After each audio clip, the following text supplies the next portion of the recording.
it is the area that there is the most room for growth, to be able to understand feelings, feel them, integrate them, work out where they're coming from. I really think that it's an area that is ripe for people who like to improve themselves, guys and girls that are type A go-getters that want to try and achieve things, and they're completely missing one of the huge elements of this, which is what's the day-to-day experience of your mind like? Not from a mindfulness standpoint, because even mindfulness, you can use that to not feel feelings very well. Like a thought arises and we let it go. It's like, okay, fine, but where did that come from? Why did you feel that way? And are you really applying all of the equanimity that you can to just release, relax, and allow these things? That's like taking a paracetamol to stop pain. It's like the pain is going to continue to be fed up to you. What's causing that? Yeah. And it sounds so like fluffy and unscientific. And I think another part of it is, especially coming from like a health and fitness side, people want to be able to control the system. If I eat this many grams of protein and lift this much, I can expect this amount of muscle gain over a year, given the But with emotions, it's just this, it's chaos, right? You don't have the same rigor when it comes to assessing them and when it comes to dealing with them. Do you have a like break glass in case of impending low mood protocol? Honestly, group dinners. 3 to 4 friends. Group dinners, long group dinners. No alcohol. If I see low mood coming, then no alcohol.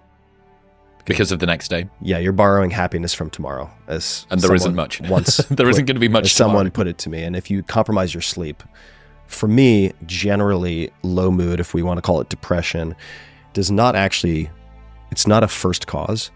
For me, I would say it's typically some type of anxious rumination, worrying about something. I compromise my sleep because I have onset insomnia. Then I consume too much caffeine, which further compromises my sleep. And then after 3 or 4 days, that's when the low mood / depressive symptoms show up. Yeah. So anything that compromises sleep, I try to avoid. Small habits done consistently are how most people make changes. We overly rely on motivation. Right, and motivation is important, but I think we overly rely on motivation. And the scientific research shows us that motivation never stays up. Right, motivation comes up, motivation goes down. So here's the reality that most people, I don't think, are applying in their life. If you make something difficult to do, you will do it when your motivation is high. So the problem is that you do the behavior when motivation's high, but when motivation's low, if the behavior is difficult, you don't end up doing it. But if you make the behavior easy to do, you'll do it when your motivation's high. You'll also do it when your motivation's low. The Netflix CEO said a few years ago that their biggest competitor was sleep. Reducing their screen time, particularly in the evening, has quite a transformative effect on their physical health and their mental well-being. Now, we're living in a sleep deprivation epidemic, no question about it. Scientists from Oxford University say that we are sleeping 1 to 2 hours less than 60 years ago. You see, when we don't sleep well, so many systems in the body get affected. We have a reduced ability to pay attention. Our focus is down. Our concentration is down. We show less empathy. We're less creative. We eat more. Yeah, that's right, we eat more.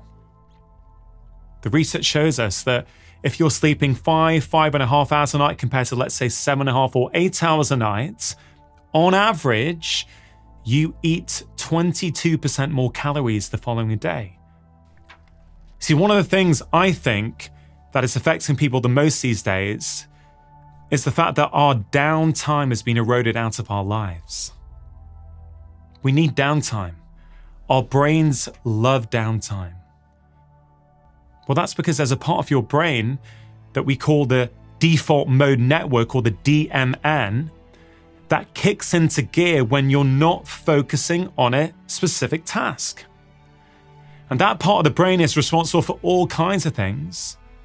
2 of those things are, it helps you be more creative, and it helps you solve problems. So we allow that part of the brain to kick in.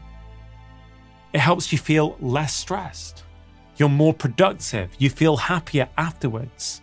We're all part of this big, broad human family, and sometimes we forget that.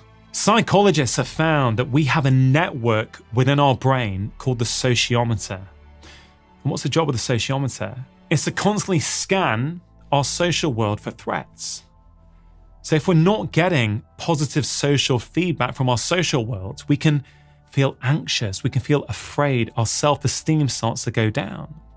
But when we get positive social feedback from the world around us, a smile from the person we walk past, a thank you from the barista in the coffee shop, a nice word you exchange with the supermarket attendant, whatever it might be, when you get those positive signals in your social environment, that sends a message to your sociometer in your brain that everything's okay. You feel content and in control.